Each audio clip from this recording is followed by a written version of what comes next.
esteja convosco. Ele está no meio de nós. Proclamação do Evangelho de Jesus Cristo segundo João. Glória a vós, Senhor.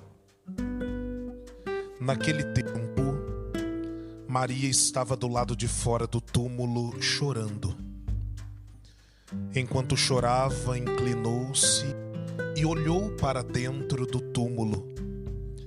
Viu então 2 anjos vestidos de branco, sentados onde tinha sido posto o corpo de Jesus, um à cabeceira e o outro aos pés.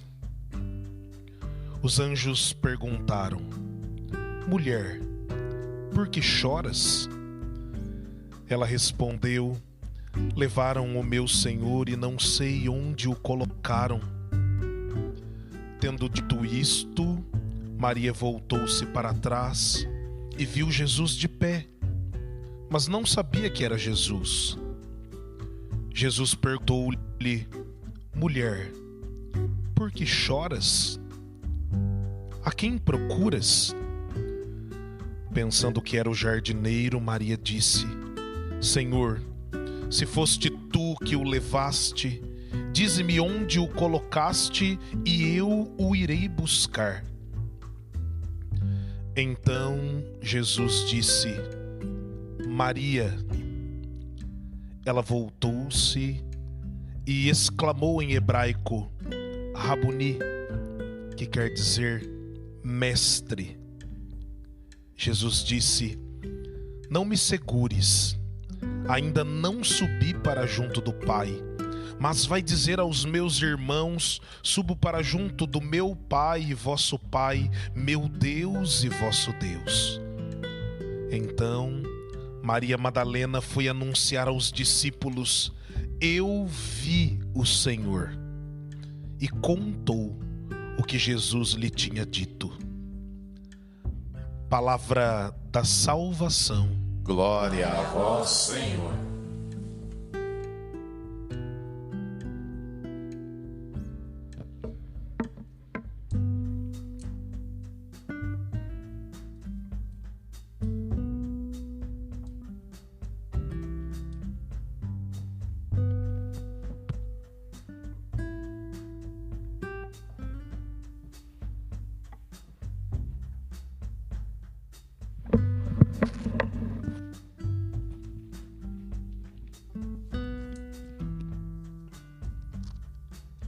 No dia da ressurreição, 3 foram as aparições de nosso Senhor Jesus Cristo. A primeira, as mulheres que foram ao túmulo logo cedo. São 2 as versões narradas pelo evangelista João. No evangelho de hoje, temos uma delas, a aparição, nesse relato do capítulo 20, de 11 a 18, somente Maria Madalena apresenta-se no túmulo e Jesus aparece apenas para ela. Outro relato são várias mulheres. A segunda aparição aos discípulos de Emaús, Cleófas e seu companheiro que voltavam para a sua cidade, cerca de 20 quilômetros de Jerusalém.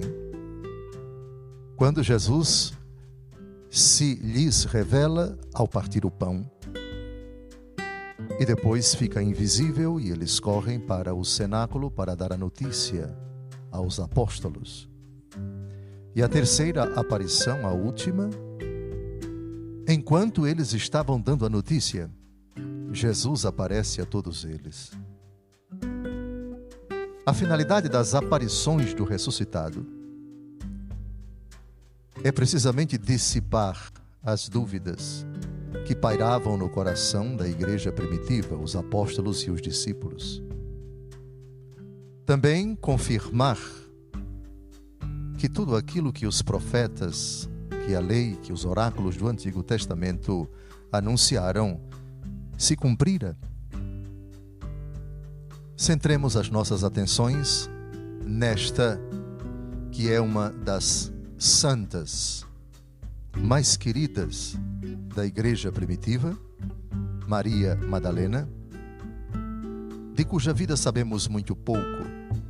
Sabemos que ela era uma pessoa acossada por 7 demônios e Jesus os expulsou dela, e depois do que ela passou a ser seguidora de Jesus, integrante daquele grupo de mulheres descrito no capítulo 8, versículos de 1 a 3 do Evangelho segundo Lucas. Em Maria Madalena, a nossa fé, o nosso itinerário até a profissão de fé na ressurreição de Jesus. Um itinerário cheio de altos e baixos. Um itinerário que é muito humano. E Jesus, com toda a compreensão, com toda a compaixão, se digna ajudá-la a passar de um momento, de uma convicção completamente equivocada, até a profissão de fé, que é aquilo que o Senhor deseja para a sua igreja inteira, motivo pelo qual ele permaneceu ressuscitado durante 40 dias antes de se ausentar dos sentidos da igreja, episódio que nós celebraremos na solenidade da Ascensão do Senhor. Maria estava do lado de fora do túmulo, chorando. Do lado de fora. A ressurreição acontece dentro do túmulo. Está fora da ressurreição é não estar inserido nela. E estar inserido nela significa crer nela, professá-la. Eu vivo, mas já não sou eu que vivo, é Cristo que vive em mim. Quem assim diz, pode de fato dizer, Cristo está dentro, e eu estou dentro de Cristo. Mas aqui Maria está fora do túmulo, do lado de fora, e chorando. O choro é o lamento de quem perdeu alguém querido. É exatamente aquilo que o Senhor não quer que nós carreguemos conosco ao professar a fé na ressurreição. Esse é o dia que o Senhor fez para nós, alegremo-nos e nele exultemos. Mas ela chorava. Enquanto chorava, inclinou-se e olhou para dentro do túmulo. Inclinou-se. Enquanto ela chora, ela está em pé. É o choro de quem pensa que está seguro, porque tem certeza de algo que na verdade já não existe. Que o corpo ainda está ali dentro, que a morte impera sobre Jesus. Inclinou-se. A atitude de Cristo, que se rebaixa para salvar. A primeira postura de quem ainda não chegou à ressurreição, mas quer chegar a ela, é inclinar-se e olhar para dentro do túmulo. Ela olhou com os olhos do corpo, mas os olhos da alma ainda estavam cegos. Mas ela inclinou-se. Vou levantar-me, vou ao meu pai e direi: Pai, pequei contra o céu e contra ti. Aqui está a inclinação que agrada na parábola do filho pródigo. Na pocilga, enquanto o filho não se inclina, ele serve aos porcos e ao dono da pocilga. Mas quando ele cai em si, ele se inclina, ele se dobra, ele se prostra. Inclinou-se e olhou para dentro do túmulo. Viu então 2 anjos vestidos de branco, sentados onde tinha sido posto o corpo de Jesus, um à cabeceira e outro aos pés. Atenção, por favor. Por que 2 anjos? Um sentado à cabeceira e outro aos pés. Pararam para pensar isso? O túmulo, a pedra. Eles 2 podiam estar sentados no meio da pedra, mas um estava na cabeceira, o outro estava na parte de baixo. Repito, um à cabeceira e outro aos pés. Santo Agostinho, sempre ele, santo pelo qual eu sou apaixonado. No comentário ao Evangelho segundo João, tratado 121, parágrafo 1º, diz: Por que um estava sentado à cabeceira e outro aos pés? Talvez, uma vez que anjos significam mensageiros, eles queriam dizer desta forma que o Evangelho de Cristo deve ser proclamado da cabeça aos pés, do começo ao fim.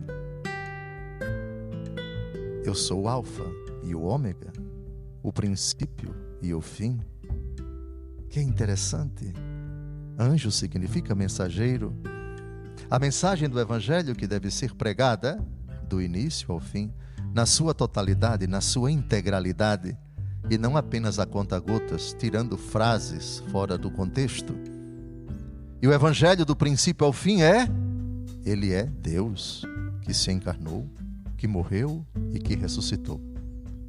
Sem essa mensagem central, o Evangelho não foi pregado do início ao fim, mas foi talvez instrumentalizado e não proclamado. Deus o ressuscitou dos mortos, aquele que vós matastes. Os anjos perguntaram: mulher, por que choras? Mulher. A mesma palavra que Jesus utilizou para a Santíssima Virgem no começo de sua vida pública. Nada acontece por acaso. Mulher, o que há entre mim e ti? Ou seja, ó segunda Eva, estou começando minha vida pública agora e tu intervens e quero tua intervenção. Tu és a mulher. A primeira, por ela veio a morte do mundo. Tu és a nova Eva, por isso não te chamo de mãe, nem de Maria, mas de mulher. No dia da ressurreição, os anjos utilizam essa palavra. Mulher, por que choras? Tu, representante da humanidade decrépita, por que tu choras? No livro do Gênesis, uma das consequências do pecado: trabalharás com o suor do teu rosto, lembra-te que és pó, ao pó haverás de voltar. A tua inclinação te moverá para o teu marido e ele te subjugará. Ó mulher, por que choras? Tu choras porque tu te inclinaste, mas tu ainda não me reconheceste. Mulher, por que choras? Atenção que é a mesma pergunta que Jesus vai fazer daqui a pouco. Agora são os anjos. Mulher, por que choras? Ela respondeu: levaram meu Senhor e não sei onde o colocaram. Aqui está uma fé bastante incipiente, imperfeita. Levaram meu Senhor. Primeiro, na cabeça dela era o corpo. Ela pensa que aconteceu um rapto de um cadáver. Levaram meu Senhor. Depois, não se pode chamar um cadáver de Senhor. Essa não é a autêntica fé. E não sei onde o colocaram. No outro relato, ela insinua que o anjo é um jardineiro e que ele foi quem roubou o corpo do Senhor. Se foste tu, dize-me e eu vou lá buscar. Ela confunde cadáver com o Senhor e o anjo com o ladrão. A fé confusa, aquela mistura, aquele angu do cão, aquela mistura que você pega elementos de catolicismo e outras denominações e tenta forjar uma convicção com elementos de superstição, com categorias que não tem nada a ver com o cristianismo. Levaram meu Senhor e não sei onde o colocaram. Tendo dito isto, Maria voltou-se para trás e viu Jesus de pé. Primeiro, ela voltou-se para trás. O verbo na língua grega utilizado, voltar-se, é o mesmo metanoiet. Convertei-vos. Mudar de rumo, mudar de meta. Voltou-se para trás. Enquanto você está na confusão e caminha para frente, você continua confuso e errado. Agora você se volta para trás, vê Jesus de pé, mas não sabe que é Jesus. Como os discípulos de Emaús, no caminho para a sua casa. Fica conosco, Senhor, é tarde, a noite já vem. Mas não sabia que era Jesus. Jesus perguntou-lhe, de novo: mulher, por que choras? Aqui o choro já tem um avanço, porque é a segunda vez que a pergunta é formulada, não mais agora pelos anjos, mas por Jesus. A quem procuras? Ou seja, tu estás procurando um cadáver ou um ressuscitado? Tu estás procurando um ladrão ou tu estás procurando o Senhor? Pensando que era o jardineiro, Maria disse: Senhor, se foste tu que o levaste, dize-me onde o colocaste e eu irei buscar. Confundiu Jesus com um ladrão? Mas ela disse Senhor, um título pascal para Jesus. Ela avançou, mas ainda está com confusões, está com erros, está com uma ideia que não é a mais depurada. Então Jesus disse: Maria. Primeiro chamou de mulher, como chamou Nossa Senhora. Agora a chama de Maria. Aqui não é só a entonação, aqui é Deus chamando pelo nome. Aqui é a intimidade. Aqui ela está agora certa de que Jesus não é um jardineiro, Jesus não é um ladrão. Ela para de chorar. Ela voltou-se e exclamou em hebraico, Rabuni, que quer dizer mestre. Voltou-se. São duas vezes que ela volta, que ela se volta. Está olhando para o túmulo onde estão os anjos. Volta-se para Jesus. Mas é preciso uma segunda volta. E Jesus, com toda a paciência, Maria. Ela diz Rabuni, que quer dizer mestre, um título do Jesus que ainda não tinha ressuscitado. Um título que era aplicado a São Paulo, que era rabino.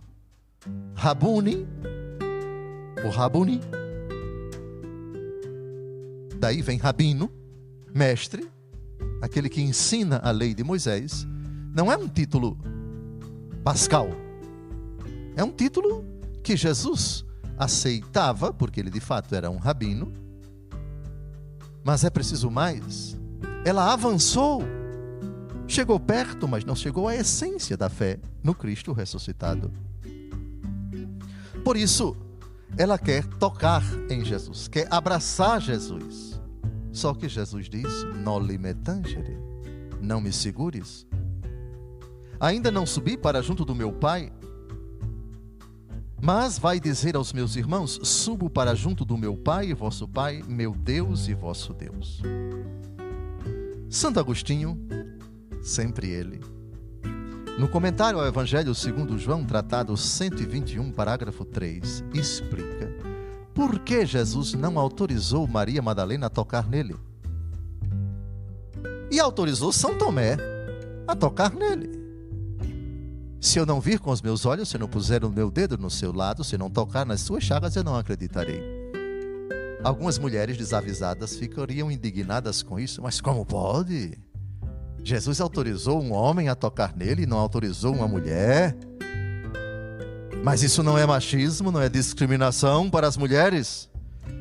Por favor, esfrie a cabeça e vá tomar banho nas praias de Maceió antes de falar besteira.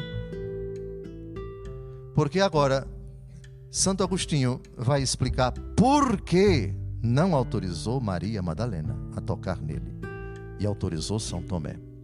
Com a palavra, o grande gênio. Disse-lhe Jesus: não me toques, porque ainda não subi ao Pai, mas vai ter com os meus irmãos e dize-lhes: subo para o meu Pai e vosso Pai, meu Deus e vosso Deus. Há algo nestas palavras que devemos considerar, ainda que brevemente e com muito cuidado. Sim, porque com esta resposta Jesus quis ensinar a fé àquela mulher que o reconheceu e o chamou de mestre, mestre, mestre, Rabuni, mestre. Ele queria, como um bom jardineiro, semear o grão de mostarda no coração dela como num campo. Mas por que ele diz: não me toques? E quase explicando o motivo dessa proibição, acrescenta: porque ainda não subi ao Pai. O que isto significa? Se ele não pode ser tocado enquanto ainda estiver na terra, como será possível quando ele estiver sentado no céu? E além disso, antes de subir ao céu, Ele mesmo convidou seus discípulos a tocá-lo, como atesta o evangelista Lucas. Tocai-me e vede. Um espírito não tem carne nem ossos, como vedes que eu tenho. Ou quando ele disse ao discípulo Tomé: coloca teu dedo aqui e vê minhas mãos. Estende a mão e coloca no meu lado. Quem poderia então ser tão absurdo a ponto de argumentar que o Senhor queria sim ser tocado pelos discípulos antes de subir ao Pai, mas não queria ser tocado por mulheres até depois de ter subido ao Pai? Por mais que se tente, não se conseguirá provar tal coisa.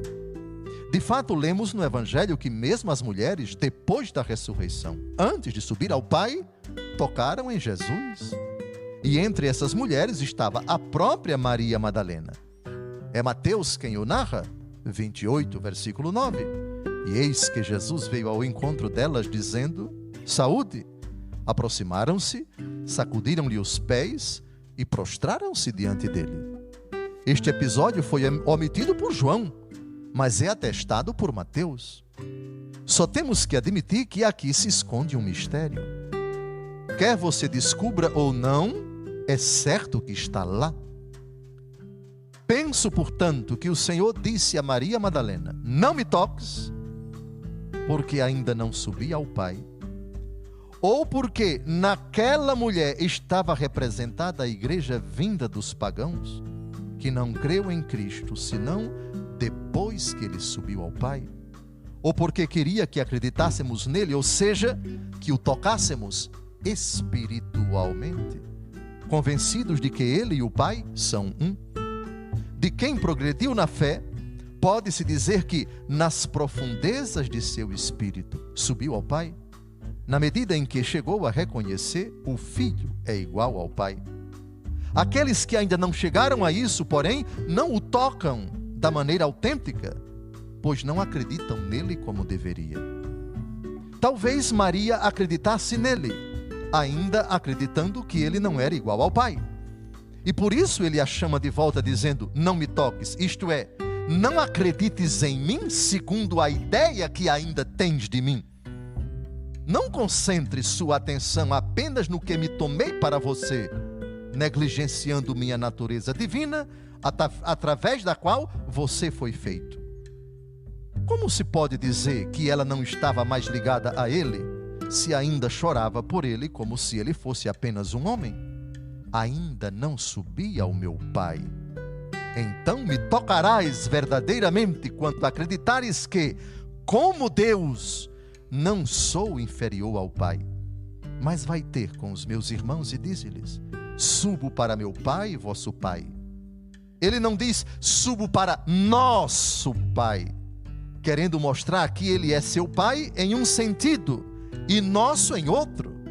Seu por natureza, nosso por graça. Meu Deus e vosso Deus. Aqui também ele não diz nosso Deus, porque também neste caso é meu em um sentido e vosso em outro. Ele é meu Deus porque, como homem, estou sujeito a ele. Ele é vosso Deus, enquanto eu sou mediador entre vocês e ele. Pronto. Está explicado com o grande gênio chamado Santo Agostinho esse episódio. E depois do que, agora que Maria está curada da sua fé imperfeita, ela vai aos apóstolos e diz: eu vi o Senhor. E contou o que Jesus lhe tinha dito. Então, ela só leva a notícia depois que sua fé está purificada, expurgada, esclarecida por nosso Senhor e Salvador Jesus Cristo. Este é o dia que o Senhor fez para nós. Alegremo-nos e nele exultemos. Nós esperamos nele confiantes, porque ele é o nosso auxílio e proteção, diz o salmo que acabamos de cantar. O Senhor pousa o olhar sobre os que o temem e que confiam esperando em seu amor. Aqui está a paciência de Jesus com essa mulher que ele tanto estimava, cuja fé para nós é modelo e cujo itinerário eu pediria que todos nós nos incluíssemos porque sempre somos necessitados do expurgo, da purificação, da catequese de nosso Senhor e Salvador Jesus Cristo. Convertei-vos, e cada um de vós seja batizado em nome de Jesus Cristo. É o final do discurso do apóstolo Pedro na primeira leitura de hoje, no dia de Pentecostes. Nossa fé sempre necessitada de conversão. Alegremo-nos pela paciência do ressuscitado com esta mulher fantástica, Maria Madalena, cuja fé para nós, no final, você não me toca enquanto você tem uma visão incompleta a meu respeito. Sim, eu sou Rabuni, mas agora eu sou Senhor. Não ladrão de corpos, não jardineiro, o ressuscitado que olha para você com amor e diz: Maria. Louvado seja nosso Senhor Jesus Cristo. Para sempre seja louvado.